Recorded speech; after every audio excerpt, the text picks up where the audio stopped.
you awake? Did you rest well? After Nahida left, you ate a lot of food. You've become a glutton. That just means you still have a lot to learn from Master Paimon, the Sage of Gluttony! Alright, since you're awake now, should we go and have a chat with Nahida? She should be in the academia right about now. If you have any questions, now's your chance to ask.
Traveler and Paimon? What a fantastic night! I'm still immersed in all the happiness and joy, like a candle floating on water. So are we, and that's why we're here to talk with you. Is there anything you want to know?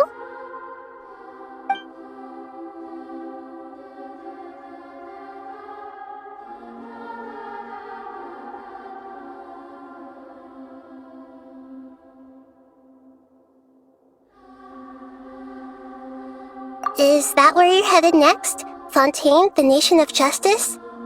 As far as I know, that nation operates in the judicial system. Does their Archon personally judge people? No, there's a Chief Justice in Fontaine. Generally speaking, the Hydra Archon, Focalor, won't preside over individual trials. However, even then, Focalor will still make herself present at just about every trial. It seems that she just likes to immerse herself in that sort of atmosphere. As Archon, she still reserves the right to influence the final verdict. Anyway, let's just say she's got, a very unique personality.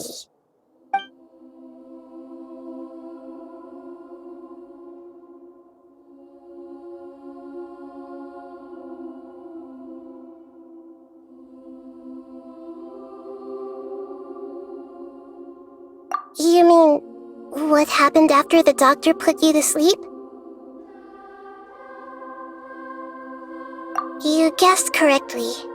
The top-ranked Fatui Harbingers, up to number 3, possess power comparable to that of gods. I was no match for him in that kind of situation. However, in spite of the bad situation, I still managed to make a fair deal with the doctor. I'm sure you remember the entity that changed your fate, the Heavenly Principles. In fact, the Heavenly Principles has been quiet since the Conria disaster 500 years ago.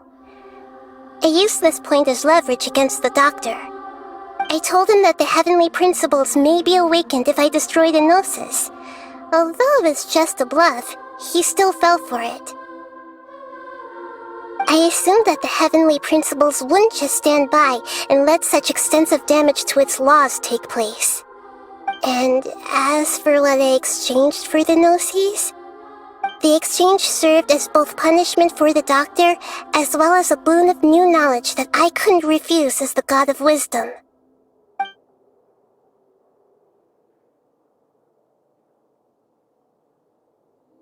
After After recent events, the Akasha can no longer function as it used to. I've given it some thought, and have decided to shut it down permanently. But this is definitely not a bad thing.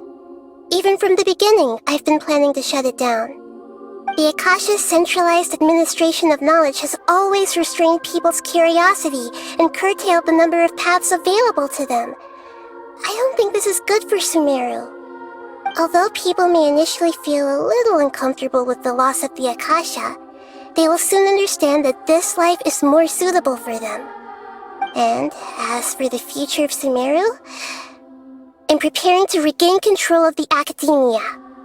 The former sages have received their punishment, but the new sages have yet to be selected. I will oversee the process personally. I hope that the new 6th grade sages will be more focused on academics. Sumero needs such leaders more than ever. The other big issue is the people of King Deshret. All the residents of the desert, in fact. They have been mistreated for far too long. I've already taken some measures to address this. It will take some time to rebuild everything, but no matter if it's culture, friendship, or trust, we will rebuild it. He's still in a coma. I've hidden him like how one would hide a feather.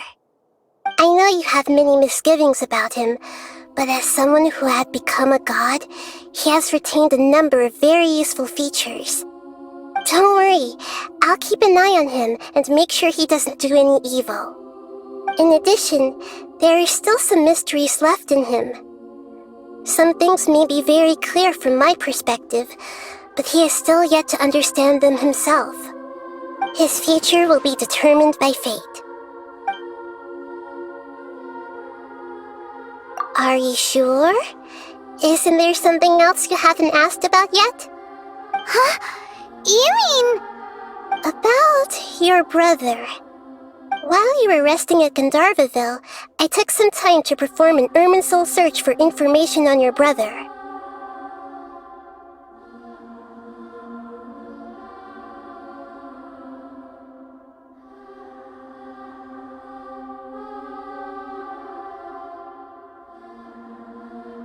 Yeah! Isn't Irminsul a repository for all the information and memories of Teyvat?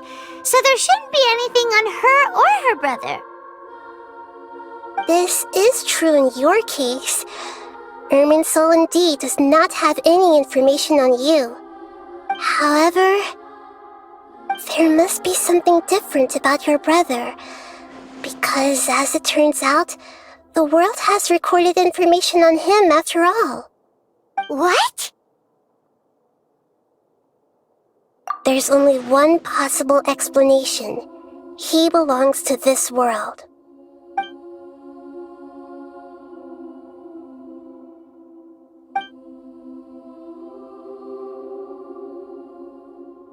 But nothing about this makes any sense!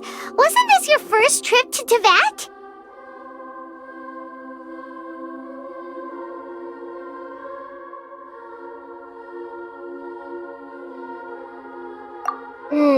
According to the records I was able to access, your sibling suddenly appeared in Conria. After the Conria disaster, he began his journey through the 7 nations of Teyvat. But just as his journey was about to reach its conclusion, the Irminsul records on him suddenly become fuzzy. What do you mean, fuzzy? Did something happen to him? All I know for sure is that somebody, for reasons only they can know, is deliberately obfuscating his fate. And whoever it is, if they can do that, who knows what else they're capable of.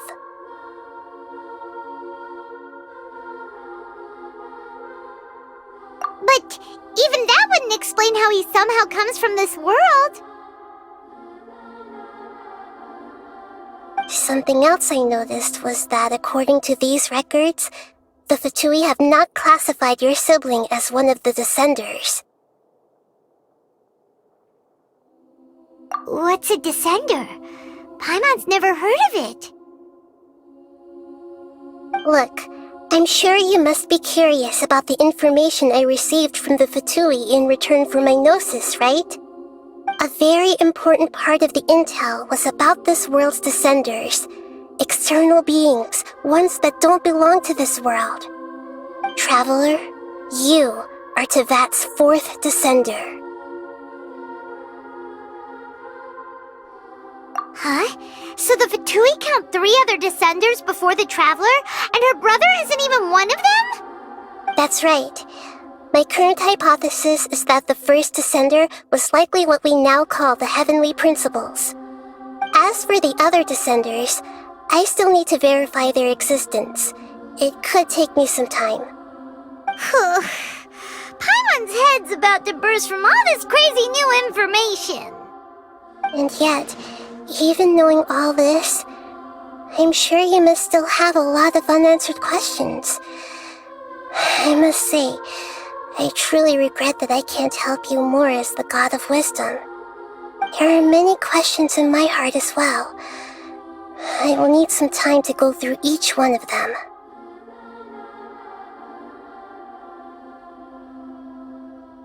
And soon, you'll also begin your journey anew and depart from Sumero. I'm very interested in your future. It's a journey that can't be observed or recorded by this world. If fate is the ultimate knowledge, then your future will be the ultimate fate. Paimon's sure glad we got to meet you, Nahida. The pleasure is all mine. I can't thank you enough. Alright, that's enough talk for today. If you ever miss me, just close your eyes, and maybe I'll appear in your dreams.